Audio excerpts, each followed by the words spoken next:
చంద్రబాబు నాయుడు గారు లాంటి ఒక వ్యక్తి 40 years ఇండస్ట్రీ అని చెప్పుకున్నటువంటి ఒక వ్యక్తి ఒక మంచి థాట్ తో P4 అన్న ఒక ప్రోగ్రామ్ పెట్టి అట్టడుగు స్థాయిలో ఉన్నటువంటి పేదరికం వాళ్ళందరినీ కూడా లక్షాధికారులు చేయాలనుకుంటే ఒక మెరిట్ ఆఫ్ ద థాట్ తో వచ్చినటువంటి చంద్రబాబు నాయుడు గారు నిన్న ఉగాది రోజున ఆ ప్రోగ్రామ్ సంబంధించి ఒక ఇనాగ్రల్ మీటింగ్ అయితే పెట్టారు. ఆ మీటింగ్ లో చంద్రబాబు నాయుడు గారికి ఒక పెద్ద అవమానం జరిగింది. అదేంటిదంటే ఈ P4 అంటూ ఎలక్షన్ మేనిఫెస్టోలు అప్పటి నుంచి ఎలక్షన్ ప్రచారాల్లో గెలిచిన తర్వాత పలు సందర్భాల్లో ఇప్పుడు ఎక్కువగా దీని గురించే మాట్లాడుతున్నటువంటి చంద్రబాబు నాయుడు గారు ఎవరి కోసమైతే ఈ స్కీమ్ పెడుతున్నారో, ఎవరి బాగోగుల కోసమైతే ఈ స్కీమ్ తీసుకొస్తున్నారో, ఎవరి ప్రగతి కోసమైతే ఆయన పాటు పడుతున్నారో ఆ బెనిఫిషరీస్ మొత్తం కూడా ఆయన మాట్లాడుతున్నప్పుడు ఆ సభ నుంచి వాకౌట్ చేశారు. ఇలా వాకౌట్ చేయడానికి గల కారణం ఏంటి? అంతమంది అంత పెద్ద నిండు సభలో వీళ్ళందరూ కూడా బయటికి వెళ్ళడం ఏం మెసేజ్ ఇస్తుంది? చంద్రబాబు నాయుడు గారు మాట్లాడేది నచ్చక వెళ్ళిపోయారా, లేకపోతే చంద్రబాబు నాయుడు గారి ఆలోచన నచ్చక వెళ్ళిపోయారా, లేకపోతే చంద్రబాబు నాయుడు చేసేది చెప్పేది మ్యాచ్ అవ్వకుండా వెళ్ళిపోయారా? అసలు ఎందుకు వెళ్ళిపోయారు అన్నది ఇప్పుడు పెద్ద ప్రశ్న. అయితే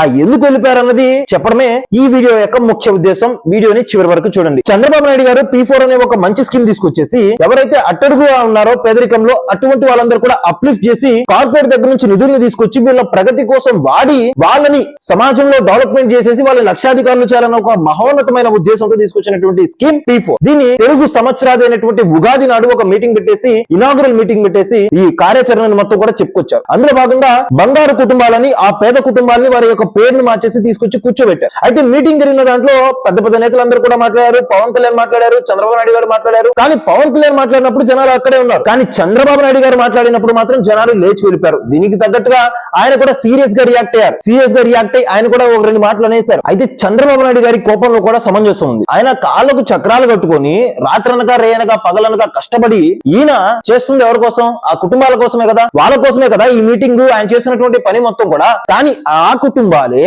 ఆ మీటింగ్ కు వచ్చేసి ఆయన మాట్లాడేటప్పుడు బయటకు వెళ్ళిపోయారు. మరి ఎవరికైనా కాల్దా? ఒకరి బాగు కోసం ఈయన పని చేస్తా ఉంటే వాళ్ళు ఆ బాగు మాకు వద్దని చెప్పేసి వాళ్ళు బయటికి వెళ్ళిపోయారు. సో ఆయన అక్కడ చాలా హుందాగానే వ్యవహరించారు. అక్కడ కూడా ప్రతిదానికి కూడా ఓపిక ఉండాలి, పేషెన్స్ ఉండాలి. నేను వాళ్ళ కోసం కష్టపడతా ఉంటే వాళ్ళేమో వినకుండా వెళ్ళిపోయారు, నేను వాళ్ళని తప్పు పట్టడం లేదు, వాళ్ళ ఆలోచన తీరుని తప్పు పడుతున్నానని చెప్పి ఆయన అన్నారు. అయితే వాళ్ళు బయటికి వెళ్ళిపోవడానికి కూడా కొన్ని కారణాలు. ఎవరైనా అది పేదోడైనా, గొప్పోడైనా, ధనవంతుడైనా, పేదవాడైనా ఎవరికైనా కూడా గోప్యత అనేది అవసరం. అటువంటి గోప్యత అక్కడ లేకుండా ఒక పబ్లిక్ మీటింగ్ లో పెట్టేసి పదే మనల్ని ఒకళ్ళు పేదవాళ్ళు అనడం, దాని మీడియా మొత్తం క్లోజప్ వేసి జూమ్లు పెట్టి చూపించడం. ఎవరికైనా సెల్ఫ్ రెస్పెక్ట్ అనేది ఒకటి అడ్డొస్తుంది కదా. ఎంత పేదవాడైనా, ఎంత పెద్దవాడైనా, ఎంత ధనవంతుడైనా కూడా మరి ఆ సెల్ఫ్ రెస్పెక్ట్ అనేది పదే వీళ్ళు పేదవాళ్ళు అని చెప్పేసి, దిగువ స్థాయి వాళ్ళని చెప్పి, దారిద్ర్యకు దిగునున్న వాళ్ళని చెప్పి ఇలా పలు రకాలుగా సంబోధిస్తూ ఉంటే ఎవరికైనా కాలుతుంది కదా. మీరు చేసినా చెప్పినా పర్లేదు, మమ్మల్ని బజార్లో పెట్టేసి ఇలా మా పరువు తీస్తారని చెప్పి కొంతమంది ఆలోచించారు. సో అందుకని నిన్న జరిగినటువంటి ఈ మీటింగ్ లో చాలా మంది అక్కడికి వచ్చిన వాళ్ళు ఎవరైతే ఉన్నారో, గవర్నమెంట్ ఎవరినైతే వీళ్ళు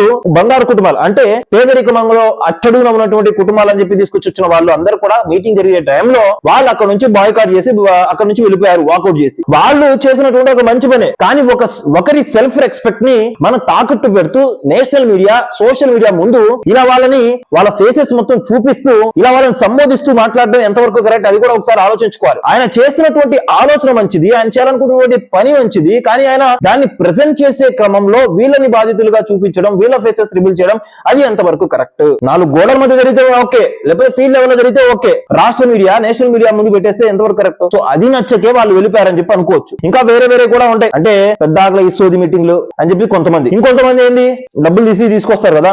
మనం ఇది చూస్తా ఉన్నాం. మీకు తెలిసినా తెలియకపోయినా నేను కొన్ని ఫ్యాక్ట్స్ మనం మాట్లాడుకోవాలి. అది టీడీపీ గవర్నమెంట్ అయినా, కాంగ్రెస్ పార్టీ గవర్నమెంట్ అప్పుడైనా, లేకపోతే మనం వచ్చినటువంటి వైఎస్ఆర్సీపీ గవర్నమెంట్ అయినా, ఇప్పుడు కూటమి గవర్నమెంట్ అయినా, ప్రభుత్వ మీటింగులకి జనాలు రావాలి అని ఆర్డర్స్ పాస్ చేశారు. ఆ జనాల్ని సమీకరించాల్సినటువంటి పని కార్యకర్తలకి, నాయకులకు అప్పగిస్తారు. At the same time government అధికారులు కూడా అప్పగిస్తారు. డోక్రా మహిళలు రాకపోతే డోక్రా లోన్ కట్ చేస్తాం, డోక్రా మహిళలు రాకపోతే వాళ్ళకి వడ్డీలు మాఫీలు చేయము. ఇలా అనేక సందర్భాల్లో అనేక ప్రలోభాలు చేసి మహిళల్ని రప్పిస్తూ ఉంటారు మీటింగ్ లకి. అట్ ద సేమ్ టైం ఇంకా చాలా ఉంటాయి. పోయినసారి గవర్నమెంట్ అయితే వాలంటీర్లను పెట్టేసి మీటింగ్ లో రప్పించడం, ప్రభుత్వ పథకాలు మీ ఇంట్లో 3 వచ్చినాయి, మీరు రాకపోతే తీసేస్తాం, ఇలా చాలా జరిగినాయి. పోస్ట్ చేసి తీసుకొచ్చిన వాళ్ళందరూ కూడా వస్తారు మీటింగ్ కి, కానీ అయిపోయేదాకా ఉండరు. అయిపోయేదాకా ఎవరుంటారంటే ఆ మీటింగ్ అటెండ్ అవుదామన్న మెయిన్ పర్పస్ తోనే అన్ని క్యాన్సిల్ చేసుకుని వచ్చిన వాళ్ళు ఉంటారు. ఏదో మాట్లాడుతున్నారు సబ్జెక్ట్, మంచి పాయింట్, ఇది డెఫినెట్ గా వినాలని చెప్పి కూర్చున్న వాళ్ళు ఉంటారు. ఏదో తోలుకొస్తే వాళ్ళు ఏడుంటారు, ఉండరు కదా.